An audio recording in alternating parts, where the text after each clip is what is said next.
Have you got a bit of redneck in you? Because that's the thing that always gets to me a little bit, is that whole image of going to the big game. You got your truck, you got your pickup truck, massive cool box full of beers, all Budweiser spilling out the back. You don't have to have buds and a bloody polystyrene hand. Is that not the law? Can you have... Fill it with Chablis if you like.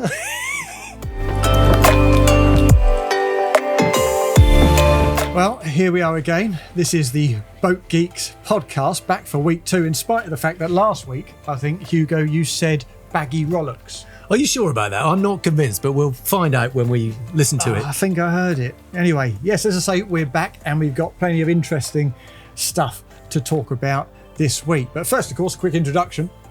I'm Hugo Andreae. I'm the editor of Motor Boat Yachting. And I'm Alex Smith, deputy editor of Motor Boat Yachting. And today's topics, well, our new boat, what's that?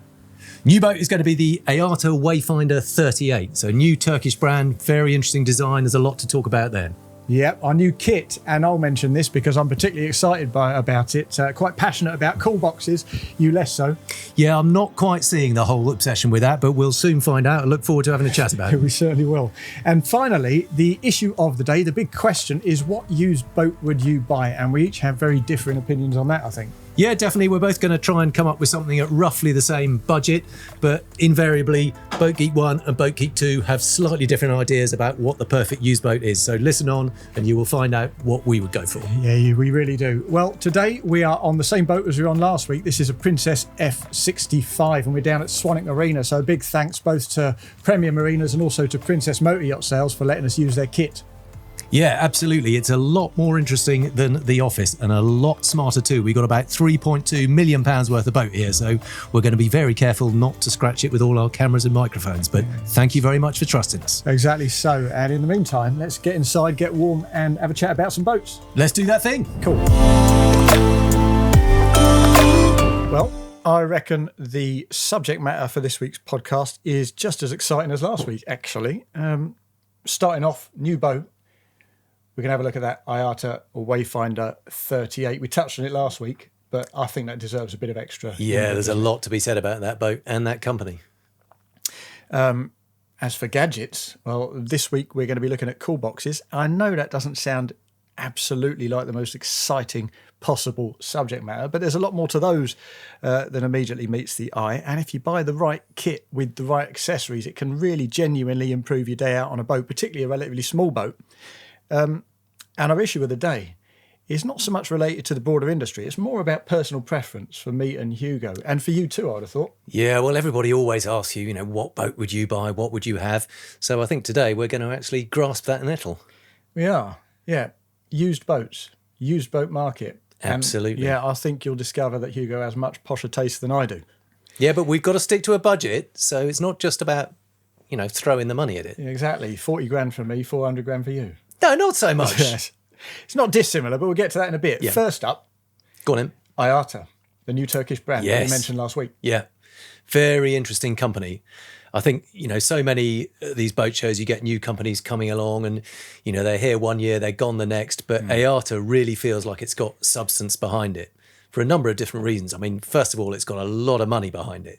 So it belongs... Yeah, it's like massive amounts of money, isn't it? The Andalou Group, isn't it? Yeah, Anadolu, I think. I'm not entirely sure if I've pronounced that correctly. I'm not entirely sure I wrote that down correctly. I think we'll go with you, shall we? But what I'm reading here is that they've already invested 15 million euros. Yeah, so they're a multi-billion-dollar conglomerate in Turkey with their hands in a lot of different pies. And they've clearly decided to enter the boat market in style and with serious backing. So they put a load of money in, they've built a state-of-the-art factory, and they've hired the very best people in terms of design, and they build some good boats in Turkey these days. A lot of people think of it as a cheap option, but they build some really nice high-end boats. They build a load of super yachts, there's Serena trawlers, really nice trawler yachts. So they absolutely know what they're doing over there, and with the proper money behind them and good designers, I think they're in this for the long term. Yeah, we had a look at a couple of Serena yachts in Cannes, actually, and they were really nice quite boats. Premium. They feel great all over, don't they? Really nice.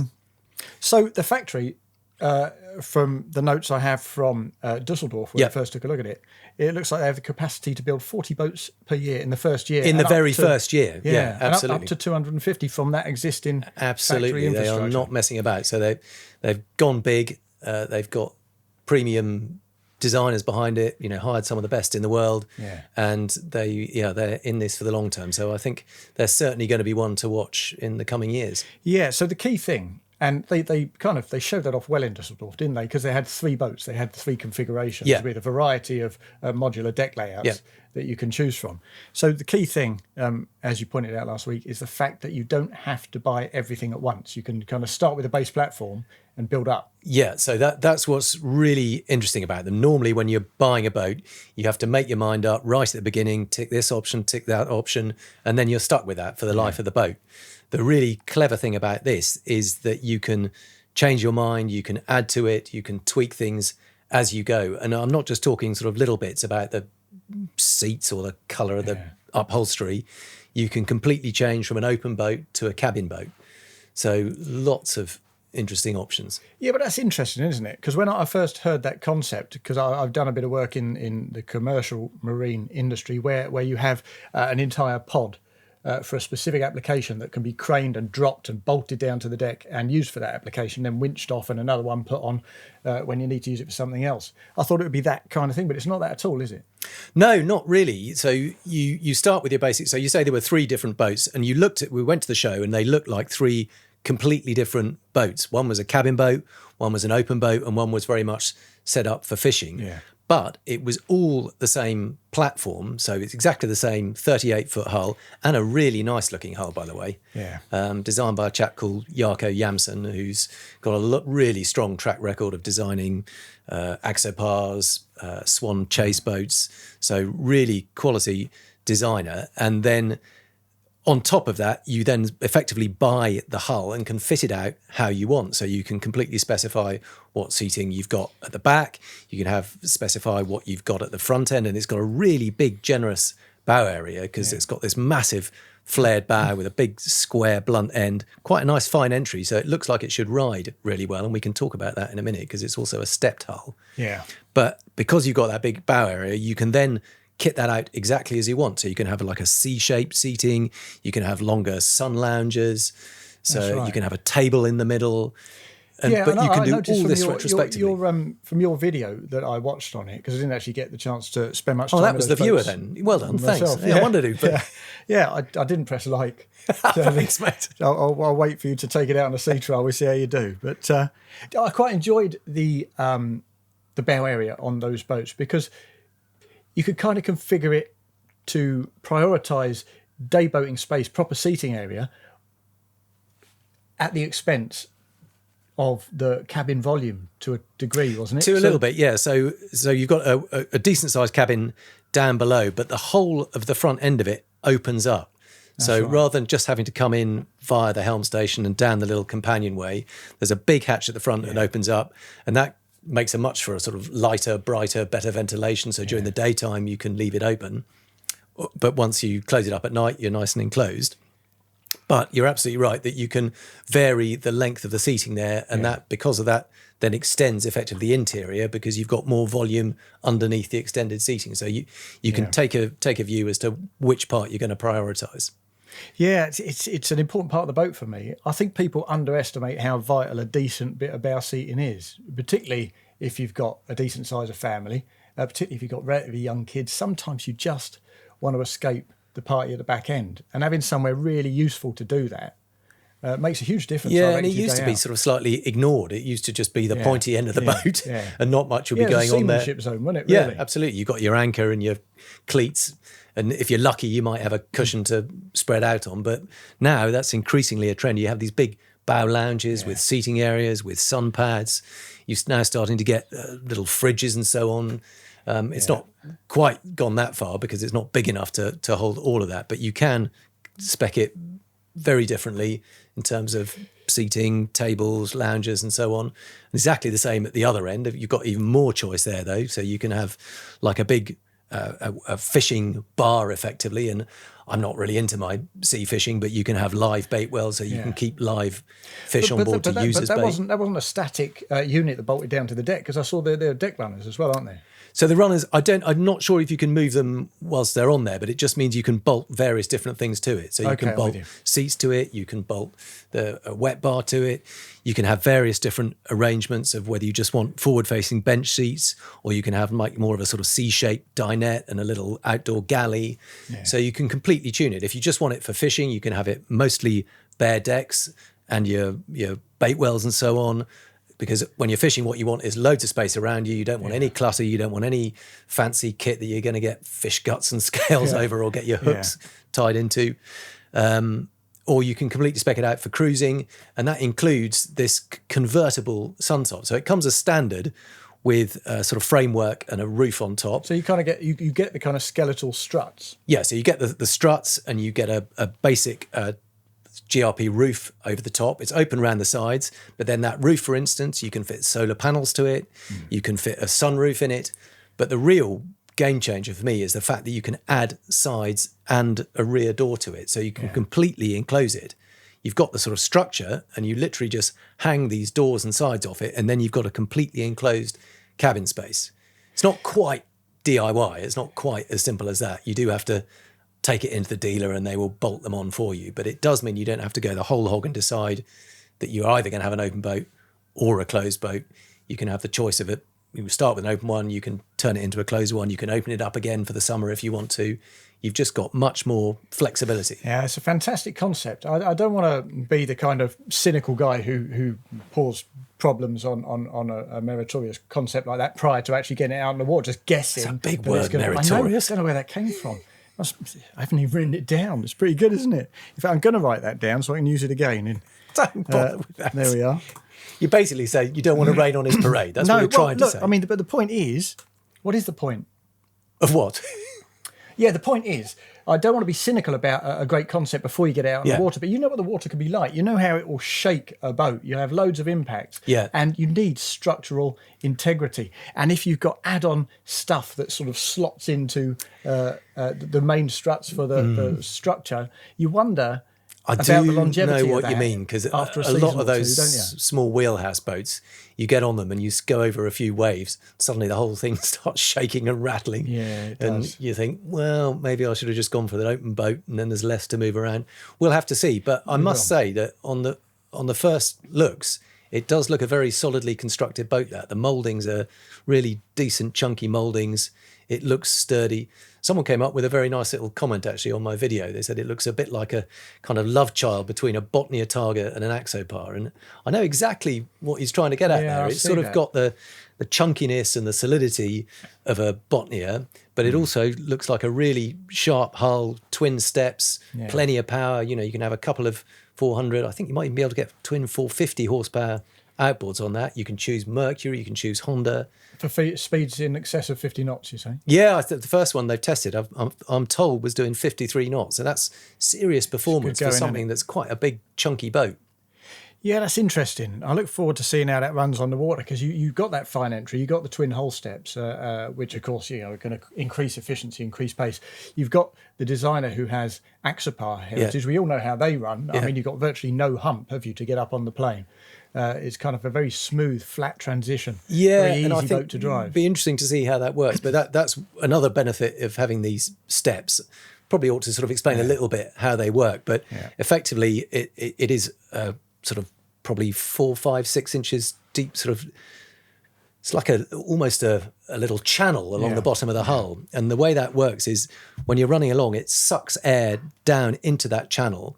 And then you get almost like a little curtain of bubbles trailing off the back of that just reduces friction between the boat and the water.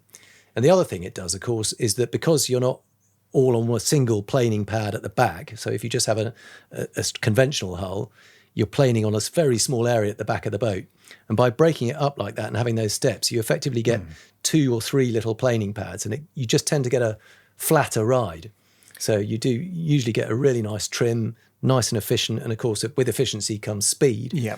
So well, its heritage is in race circuits. Very much so, yeah. Stepped holes, but it's you see it often now in recreational but boating. there is one key drawback, and that is that greater tendency to hook. If you go into a corner too quickly, and particularly if you've got it trimmed up a bit too high, there is a chance that the whole boat will spin out because there's just less of it in the water. Yeah. And that's the real designer's challenge, is to give you that speed and efficiency, but also make sure if you turn really tightly that you don't risk spinning out, because that's no fun for anybody. No, indeed. And I'm interested too in that bow flare. Yeah. Because it is massive. And you know why they've done it. They want that internal space, that day space up in the bow. Yeah. So it's a compromise well worth making. Not necessarily a compromise at all, of course, because it also keeps you dry, doesn't it? It flings the water sideways, keeps the occupants a little drier than they might otherwise be. And that is a problem with some of those long, thin, pointy boats, particularly with a vertical bow. If you're in a following sea and your bow goes down, you haven't got a great deal of buoyancy at the front. By having a big flare at the front, then it gives you more buoyancy. When the water comes up, it gets kicked out sideways, so there's less chance of it coming on board. There is a kind of balance to be struck. It's a difficult thing to articulate, but in terms of the bow flare, you want to be dry, so you want that water to be flung sideways, but in flinging water sideways, you create drag. And on some boats, where they haven't got it quite right, you feel a slight juddering, so you'll feel as though you're coming off the throttle where the water's being flung, and then you're back on it, so you're forwards and backwards in a rough sea state. So it'd be interesting to see what kind of driving dynamics we experience with that. And we're speculating, of course. We can't know till we get out on the water, but hopefully that'll be relatively soon. I also think there's a little bit of an aesthetic challenge. I'm never that keen. You're not keen on that whole squared off bow shape. I get it. There's lots of plus points, but I just like a bit of a pointy boat, and something in my head just says it doesn't look quite right if you've got a big flat nose at the front. Yeah, I'm going to disagree with you a little bit there, because I like ugly. I think it's... I do. Are you calling it ugly? Well, bold is what I'm going to say. Where you pick a design direction and you don't fanny with it, you genuinely commit to that. My first car was a Citroen Diane. I had a Citroen 2CV as well. The Diane's even uglier than the 2CV, as you know, with the squared off sort of headlights. It's dog ugly. It's like that almost Fiat Multipla. Do you remember ugly. the Fiat Multipla? I do. I mean, that was just properly ugly. We're talking about them, aren't we? Oh, sorry, we're not meant to be talking about cars. We're talking about boats. So gloriously ugly. I can work with that. And the fact of the matter is that boat looks distinctive. It looks different. You know what it is. Yeah, I agree. There's a lot of Me Too boats around there. Exactly. And that is not a Me Too boat. It's got its own character, strong look, and a lot going for it, I think. Yeah, exactly so. And it seems all the more easy to recognise when you're in a boat show like Dusseldorf and you're seeing boat after boat after boat, and then you come across that and it strikes you as different instantly. Not just the modular thing, not just the cleverness of design, but actually the aesthetic, which I like a lot. It's got some nice touches on it as well. If you've been on board, there's just a little bit of extra woodwork around it, some nice stainless steel work. Just adds a little bit of detail and flair that you might not expect. And I think that's possibly one of the advantages of building in Turkey. They've got some really skilled craftsmen over there, and they can afford to throw a bit of money at it in the way of woodwork and detail that perhaps they couldn't if they were trying to mass produce it in Poland or the States or France or whatever it is. I think they can afford to put a bit more into the actual and although this materials. is again 100% speculation on my point and hearsay, I've had a chat with a few colleagues at the show. What I'm hearing is that the financial backers are content to lose money for the first few years while they perfect the product and just make it right. So if that's the case, we're going to see some wonderful boats coming out of there. Well, they've already committed to building a 48, so that's coming next year. They're really not hanging about. But what I do hope is that they also go in the other direction and build smaller boats, because if they can do that at 38 foot, it'd be really interesting to see what they can do at 28 foot or even 20 foot. Wouldn't it just? In an industry where a lot of manufacturers abandon the bottom end because of the small profit margins, which is inevitable. Yeah. But where the new boat is coming from, unless you're starting at 40 foot. So that absolutely, and that's a real shame, because we all started with I was on a little 15-foot Fletcher when I started out. So was I. Cost nothing. It cost absolutely nothing. It was nice and easy to handle, very easy to look after. Didn't cost you anything to run. Yeah. But now, starting point for a boat, increasingly it's sort of 100,000 plus, and you just think, well, where are people going to start? Yeah, exactly. So, well, future looks bright for Aiata. I think we're both quite excited by that, aren't we? Yeah, definitely. But very keen to sea trial it, though, because it's all very well talking about a boat that looks good at a boat show. Until you get it on the water, you never really know for sure what it's going to be like. But cool. Promising signs, I think. Well, Hugo has been on board that boat at Dusseldorf and had a little yacht tour, made a video on it. So if you want to find out more about that, then please do take a look at YouTube and subscribe to the Motor Boat and Yachting channel. But for us now, it's time to move on to products. Cool. I know. And today, and I promised excitement, cool boxes. Wow, there's a subject. I know. Now, look. Refrigeration on board a boat, it takes power, it takes space. Fridges can be a little bit fragile. It's the opposite with a cool box. It's a really simple device at the top end of the market, built from rotor-molded polyethylene, which is essentially the same material that is used to build boats like Terry's and Pioneers in the Nordic states. So it's basically plastic. It is tough plastic. Okay, tough plastic. You've seen it. You've seen the videos where they tow one of these boats along a motorway and, it's just grazing itself on the tarmac, or they shoot it with shotguns or whack it with a hammer just to prove how it's pretty how indestructible. And compared to fiberglass, you've got to say, good stuff. But we're talking about cool boxes here, similar sort of construction. And you can spend all kinds of money on a cool box if you like, or virtually nothing if you just go for a basic fisherman's polystyrene style box. But of course, in the world of cool boxes, what we all hanker after, probably, is a Yeti, isn't it? They seem to have the sort of reputation of being the Rolls Royce of cool boxes. Yeah. I never quite know why, but they certainly do seem properly robust, and they're certainly expensive. I mean, should we just go back to basic? I mean, everybody knows what a cool box is. It's essentially, it's a big insulated plastic box that you put your cold beers in, a couple of bags of ice to keep it cool. You can chuck your food in. So essentially it keeps everything insulated and cool. But the first question is whether you go powered or unpowered, because you can now get powered refrigerated cool boxes. That's right. And would you go that way then? I'm a passive man. I'd go for chuck it, a load of ice, or better still, cool packs into the cool box, whack it on board your boat. And actually, a lot of people think about, should I have, this cool box or that cool box? It can make a lot of sense to buy multiple cool boxes because, of course, you impoverish the refrigeration capacity of your cool box simply by opening it. You're introducing warm air into there. So rather than necessarily looking at a £400 cool box, buying four £100 cool boxes. Smaller ones. Yeah. So that you don't have to open one until the first one's exhausted, So I like your thinking, because you see the claims on those and they say it'll keep your food cold for 4 days. Yeah. That's 4 days if you never, ever open it. Exactly. Some of them say 10 days now. 10 days? Yeah. But presumably you open it once and that's immediately half the cooling time, or... Yeah, it can be a little bit like that. But, I mean, there are some extraordinary features now on some of these cool boxes. Let me just talk about... Well, let's talk about a particular cool box that I got excited about and ordered. It's called an Igloo Trailmate Marine. And I got excited about it because it looks like a Land Rover.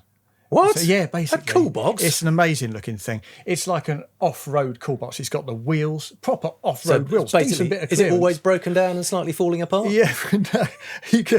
That's controversial. Mind you, I've got a Land Rover. That's fair dues. I should know. Yeah. This is it. I'll show you a little picture there, Hugo. Okay, that is quite sweet.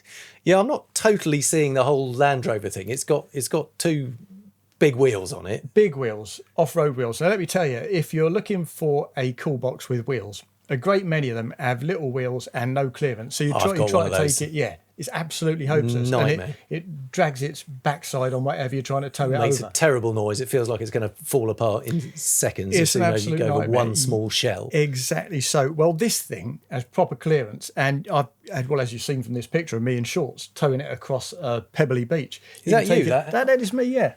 Look at that! Look at those legs. I know. I'm flexing Crikey! in this for the camera, but that's cool kit because you can take it pretty much anywhere you want, and it looks sexy, and it's covered in neat little kind of design features that kind of uprate it from a basic cooler. So it's got, I'm going to have to list these off because there's too many. It's got a little dry pocket for your keys and your phones.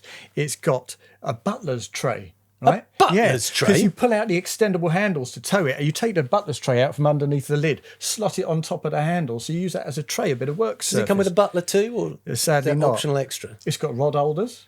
Holders? Yeah, bottle openers. Why would you want to hold rods on your cool box? Haven't you got them on your boat anyway? I don't know. Do you? Well, I think you have now. Now, All if you right, get an all right. Igloo Trailmate Marine, I think I can do one better than this, though, Go on. because I tried one, and you may mock the whole powered thing. And I agree with you when you have to plug it into a cigarette lighter and then you have a cable trailing around the place.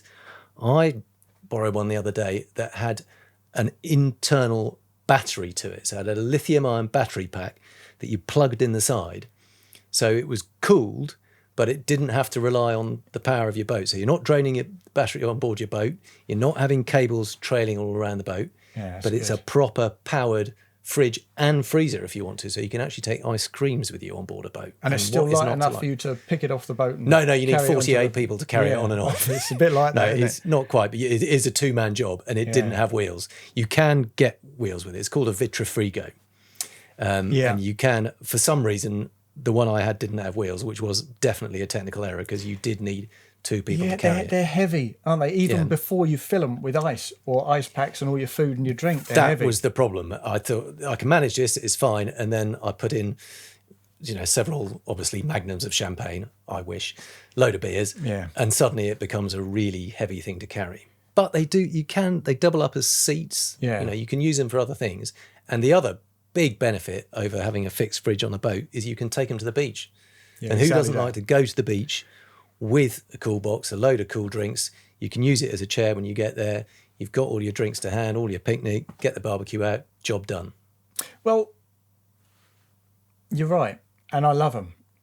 But I've got to say, my Land Rover cool box, it's not actually all that, because those wheels, the clearance is so great that when you try to use it as a seat, it's like you're on a bloody bar stool. It's ridiculous. You're way up high. Yeah, it really doesn't work in that regard at all. Is it also like an office chair where it sort of spins around? Yes, it's a bit insecure in that regard. It's got a few issues. It's weird. The oversights on some of these cool boxes. So you got a drain plug with a thread to get rid of your meltwater. Well, it's above the level of the bottom of the cool box itself. So you've got a little bit of manky water sitting in the bottom. Not a little bit. You've got a couple of litres, and you sort of have to invert the whole thing. And how often have you gone? You stick it in the garage over winter. You come out and get it in the summer, and you've got some kind of garden that's grown in there over the winter. Yeah, that is not good. It's not the best, but there are a couple of models of cool box that I really do want to recommend, because I've just had so many cool boxes. Weirdly passionate about this. I love them. And the thing is, the missus gets so cross with me because I've got like 7 cool boxes. I get another one, and she's like, "Do you really?" And I no, I probably don't. So then they go on eBay, and I lose just money hand over fist on my cool boxes. But I just get excited by them. All right. What can I say? And there's a couple. Have you got a bit of redneck in you? Because that's the thing that always gets to me a little bit is that whole image. I knew it. Of going to the big game. You got your truck, you got your pickup truck, massive cool box full of beers, all Budweiser spilling out the back. You don't have to have buds and a bloody polystyrene hand. Is that not the law? Can you have fill it with Chablis if you like? To do what you got to do. It doesn't have to have redneck vibes, does it? Right. So look, I'm gonna run through these two that I reckon people should buy. Dometic, which, as you know, they do some make great a nice refrigeration gear. They do a box called the Dometic Patrol 54. My goodness, it's beautiful. I love the fact that it's trying to make it sound like it's some massive hardcore adventure piece of kit. The Patrol 54. It is. Look at me sitting magnificently on it on Folkestone Beach. What is it with you posing with cool boxes? Did you run some strange sort of...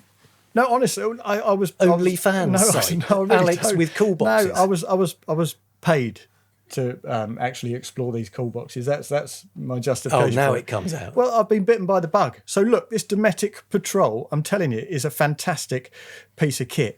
It looks great, roto-molded polyethylene plastic, you would call it. Lovely, lovely thick walls, fantastic insulation, gasketed lid, freezer grade. Sounds like a house. It's unbelievable. Really cool rubber latches. Basically, you go and look at a Yeti. It's got all those things that you want from a Yeti, but on a different brand. So if Yeti is Rolls-Royce, what is Dometic then? Bentley. Yeah, I know. No, absolutely. Don't insult it. No.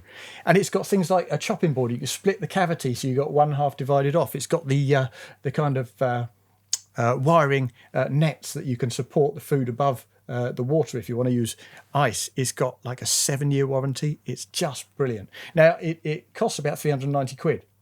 But you can get it for about 250, and it's absolutely gorgeous. And like I was saying, if you don't fancy one big cool box, because it is quite heavy to carry, it's got no wheels, there are 2 handles, and they're comfortable, but it does take 2 blokes. Then Icetech, which is an Australian company. Never heard of them. Yeah, they do some great kit. Now, they do an Icetech 18. It's a small cool box, like 18 beer cans you can fit in there, plus cool packs. It's got all of the features you want from Yeti or from Dometic.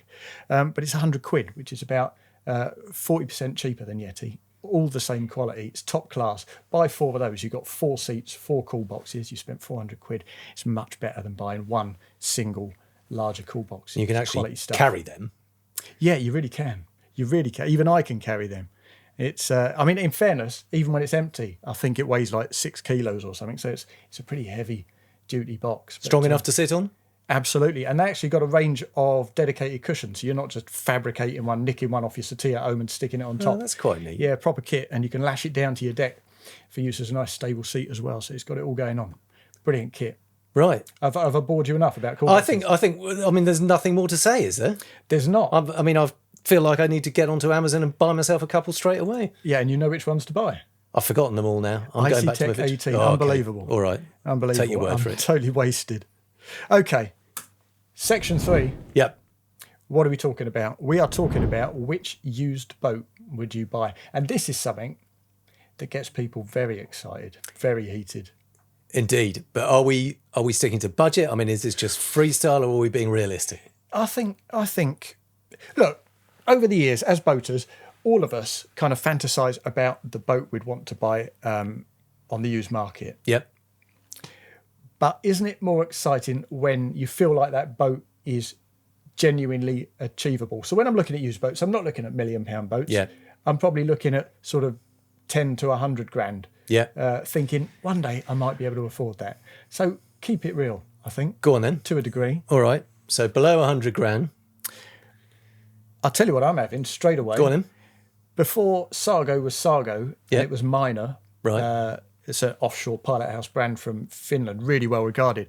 Their smallest boat was called a Minor 25, became a Sargo 25, of course. And eventually Sargo, I spoke to the guys who own the company, the family run business. They stopped building the 25 and began with the 28 because the 25, it's a lot of effort to build, very small profit margins. Yeah. It was taking a lot of their time. So what do you get on a 25 then? Well, you get, I'll tell you what you get. You basically get the kind of hull you expect from a Sargo or from a Targa or from a Nordstar for that matter, with the fine entry, with the bow flare, beautifully built, fantastic in a seaway, so soft riding, it's ridiculous. It really, really takes care Engine, of you. outboard, inboard, petrol, diesel? Oh, inboard diesel and a single inboard diesel on a shaft. Nice. Very simple, very affordable, really efficient to run. So it's not like you're buying a boat that's going to be a financial liability for you or a stress. This is a boat that will look after you, give you loads of recreation for not a lot of money. Now, as you know, boats like this, pilot house boats from Finland, they don't tend to major on the external spaces. So the foredeck, well, it is pretty much a seamanship kind of zone. And the aft deck, the cockpit, well, it's... if you were being kind, you'd say it's set up for fishing. It's an empty deck, with perhaps a bench. Anywhere to sleep? Yes, yeah.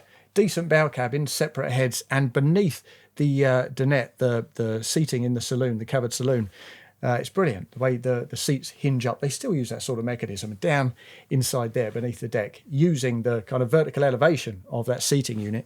You've got space for another couple of beds, so it's just. But basically, looks like a potting shed.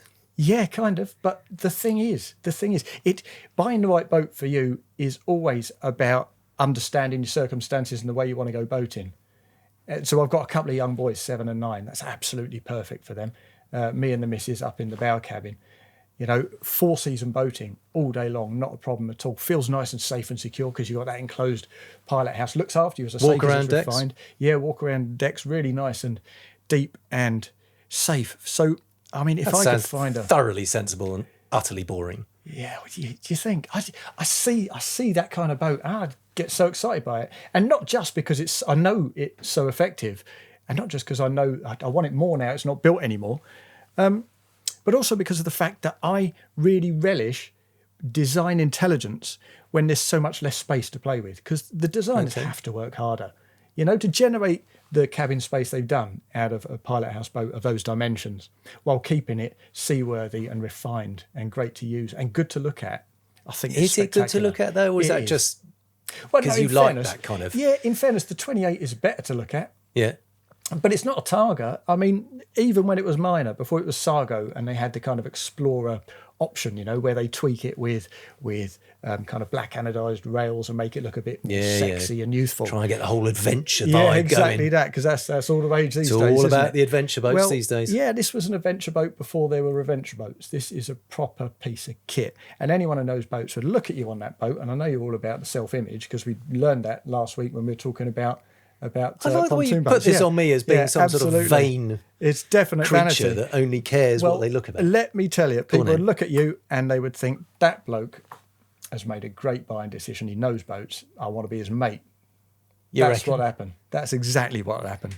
So I think you'll find that when I come out with my boat, they'll take one look and go, which would you rather come on? And they are all going to be lining up behind my boat. Okay, so what you got? So I would really like something called a Coremate T27. Oh, yes. Now, bad. Coremate, little bit niche. They're built in Poland, but I think they're a Norwegian brand, is it? They're certainly Scandinavian, but they build them in Poland, but beautifully designed, really elegant, slightly retro-looking shape, built very light but strong. So really high performance, beautiful deep V hull design. They run so well. Single inboard petrol engine. So weight stays nice and low in the boat. So it's lighter anyway, but because it's low in the boat, that gives you a nice low center of gravity. Really good handling. Honestly, one of the sweetest hulls I think I've ever driven. And I just like the fact that it's a little bit niche, a little bit off-piste. Everybody knows what an Axopar is or a Sunseeker or whatever it is. Coremate, a lot of people just a little bit off the radar. And am I right in saying, because I was on a Coremate 35, a Supermarine at Southampton. I thought that was beautiful, by the way, and that's a properly rapid boat, exactly the same sort of principles. But that had kind of a racing throttle setup. Is it the same sort of deal on the T27? It is, and it's a little bit of a fiddle, because rather than having it the throttle and the gears combined into one unit, you have a separate gear stick putting it in and out of forward or head and into a stern, and then a separate one for the throttle. And it takes a little bit of getting used to. But I have a feeling that they might now have started to offer the option of a conventional combined throttle, because while it's sort of, I don't know, it feels a little bit showy to me. A little bit. It's painted crimson, isn't it? It's like a crimson steel lever. But it's next partly to a bright because blue one. you can get some really, really rapid ones. You can put stupidly big engines in that will go sort of 70 knots or something. And when you get up to that speed, you need to be a properly good driver who can do that really, high speed adjustment, throttle it back when you come out, when you get a bit of air, make sure it doesn't over rev. You need to pull the throttle back. And if you've driven with a really professional racing throttle man, it is astonishing how good and how quick they are. But realistically, though, if you're going, I can't possibly do that all the way down that kind of race throttle route, you've got a foot throttle, haven't you?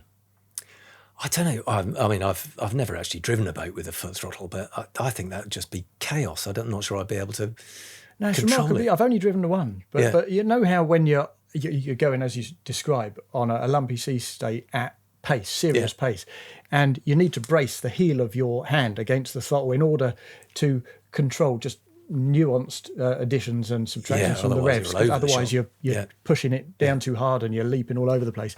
Well, somehow your foot is more accurate in that regard. It seems impervious to those impacts. So why don't all boats it's weird. have that? I don't really know. And then, of course, you've got both hands on the wheel because your foot's taking care of the throttle. Most of the time, nobody drives around at that speed, and you just set the speed you want to go at and leave it there and keep your hands on the wheel all the time. Well, it is a cool boat. It's a really nice looking boat. It's great fun to drive. There's good bit of cockpit space on it, really nice sort of back-to-back seating. Yeah. There's just enough room to sit in the back and have a bit of a picnic around a table. Really nice detailing. There's a nice little bit of woodwork. The sort of cleats are all in the right places. Nice little interior. It's got a loo down there. It's got a bed down there. It's very much an overnighter or at best a weekender. But if you just want a really good-looking day boat that's fun to drive, you can't get a load of people on. It's kind of, somewhere between maybe 4 and 6 at most. But, do you really want more people than that on a small boat? I don't think so. I don't know more people than that, to be honest with you. Do you? How many well, people I'm suddenly going to know a lot of of people because they're all going to be queuing outside my boat. They'll take one look at yours and go, no, I don't think so. Yeah. So, in fairness, yours is a bit more youthful and dynamic than mine. But, well, I need to try a bit harder, don't I? Because I haven't got youth and dynamism on my side anymore, so I have to buy it in the shape of a boat. Yeah, fair dues. What would you be paying for a 27, do you reckon? Well, I think you could definitely get one for under $100,000 now. Yeah. They haven't been around for that long, but they've been around long enough to come down below 100. So you could certainly get that. But they also do something called a T24, which is a very similar, smaller version. So you can get them down to probably sort of more like 50 or so for a T24. But definitely worth looking out for if you want something that is really fun to drive, looks great, a little bit different. You're not going to see too many of those in your local marina, and you don't need a lot of accommodation, and you use it in the summer because it is very much a pure open sports boat. Yeah. But that's the kind of boating I like. That's the kind of boating I tend to do. Most of it is on a sunny day. Who wants to go out when it's freezing cold and blowing a hoolie? Winter boating is a spectacular thing. Well, when it's nice on that sort of 1 day in 100. There's always somewhere you can find around the coast of Britain. To be fair, look at it today. There you go. It'd be spectacular. We've got a beautiful day. I know. Nobody to get in your way. Nice tidal estuary down in South Devon. Wind your way up there. Stop at a pub. All right, boys. Sounding good. It's a fantastic way to go boating, I think, and there's no clamour for it because in the middle of the summer, in the places worth going boating, essentially there are times when you start competing for your slice of serenity, and that undermines the whole purpose of what you're doing, doesn't it, to a degree? Yeah, but then again, that is the beauty of having a small boat. Is there's nearly always somewhere you can tuck in a little bit closer to shore than everyone else, or you can squeeze that last little spot on the pontoon. You can just squeeze a small one on the end. Yeah, something like a Sargo 25. Maybe. Well, I was thinking more like a Cormate T24, but we've talked about those two boats. We're probably level pegging. We've got time for a couple more, I reckon. Anything else take your fancy? Well, I've always had a bit of a hankering for a classic old Sunseeker. 80s. Well, 80s, 90s, even 2000s. I think that they just built the boat so well. They all had good hulls. They all looked good. And you can get quite a lot of boat now. Something like a Sunseeker Martinique 36. You can get a good lot of boat for that, and you can get diesels. One of those. Yeah, diesels. Well, the cheaper ones probably have petrols, but you can get diesels. Yeah. And you get a lot of boat for the money, and they still look good. They look fantastic, don't they? Yeah. And it's not just the lines, it's just the aura of the thing. Do you know what I mean? It's got that retro chic that you just want. There's something a bit special about an old Sunseeker. Yeah. Back in the day when it was still Robert Braithwaite and the team there, he was all about boats looking good, build them well. They would never. I don't think he knew what an accountant was. I think he sort of built what looked good and what felt right. Yeah. And we'll work out what it costs later. But they still look good today. You see a few of those. If they've been well looked after, they've just got a kind of timeless style that still does it for me. Maybe that's because I'm from that generation and I spend a lot of my time down in Poole anyway, where they're built, and you just see them coming out and you go, oh, that still looks the part. I could have a bit of that. Well, I've got a slightly strange way of looking at a boat on the used market or the new market. I like to buy things that have been made by people I like. Is that a bit weird? No, I don't think so at all. Real. I think because you always buy a boat with the heart, really, isn't it? It's never just the head. Nobody needs a boat. Yeah, exactly that. So you when I went to Sweden to test the Nimbus 495. Those fellas were just fantastic. We had a wonderful time. They really mean what they do. They're not in it. They are in it for profit. It's a business, but they don't feel like they're in it for profit. They care deeply about what they do. And you look at their CV, look at their heritage. It's fantastic. The quality of the stuff they produce. So I would love to get myself something along the lines of a Nimbus 2600 on the used market. It's kind of a strange deck layout in that you've got an aft cabin, so you've got elevated structure with a sun pad on it. It's not a lot of cockpit to play with, but sleeping. Is that a semi-planing hull, or is that a full? Yeah, exactly that. Yeah. Again, going down the single inboard diesel route as always, because I'm penny pinching. I just want to know that boat's looking after me instead of the other way around. And one boat that I've got to mention, I've mentioned Marix in our first podcast, but Espen, the boss there, I went out, one of my first jobs when I joined the industry about 18 years ago, something like that. He'd just launched his first aft cabin cruiser, the 370 aft cabin cruiser. It wasn't ready for production yet. It was a couple of tons too heavy, as they often are when they produce their first boats. And he took me out on that.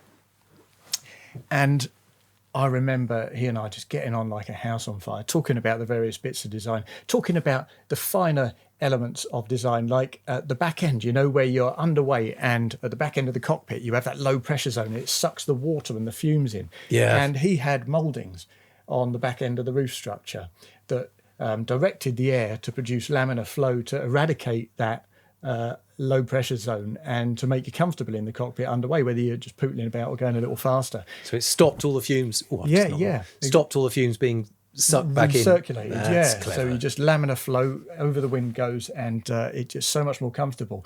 And he did things like creating corners, more corners than there ought to have been in a cockpit. So corners in the seats with fold down backrests and so on, because he just appreciates that where do you go? Everyone gravitates towards a corner. That's where you want to be. Yeah. It's the same on a boat. It is remarkable how many boats you get in the saloons. They just have a long run of sofas, and you all sit in a line facing away from each other. It's just so unnatural, isn't it? I know, it's ridiculous, isn't it? And he was so passionate about what he did. As I say, I want to buy boats that have been built by people I like and trust and know.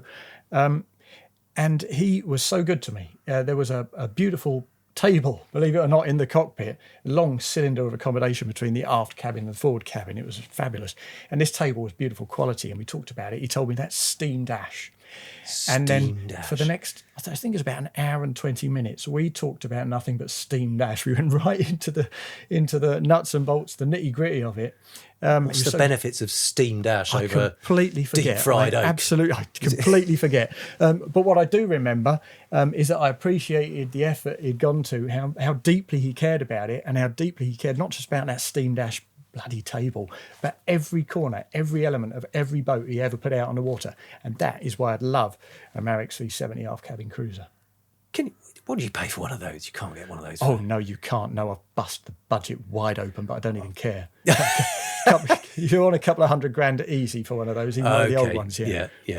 No, that is a very nice boat, and if you've got the money to go for it, I can certainly see the appeal. Yeah. I love the way you stitch me up and say it's got to be under $100,000 or under $50,000, and then you come up with a Marix 370 aft cabin for several £100,000. It's a bit naughty, isn't it? It's a bit naughty. I'm just waiting for that pay rise, I think, is what's happening. Yeah, you could be waiting a long time for $270,000. Fair dues, I don't doubt it. Fair enough. Is that us done with our used boats? There's endless boats. I could go on with all kinds of different things that I'd like to at that kind of money. But no, I think if we're being realistic about it, either of those two boats would do it very nicely for me. Cool. Well, we don't doubt that you've got thoughts of your own as to what kind of used boat you'd buy if money were no object, and if money very much were. We'd love to hear your feedback on this podcast. And if you've enjoyed what you've seen here today, then please do join us next week. And as for our YouTube channel. Absolutely. We've got loads of boat tours. We've got loads of boat tests. So please do check out the YouTube channel, Motor Boat and Yachting. And of course, if you enjoy what you see, please like and subscribe. Right. I think that's done, isn't it? Yep. See you next week. See you next week.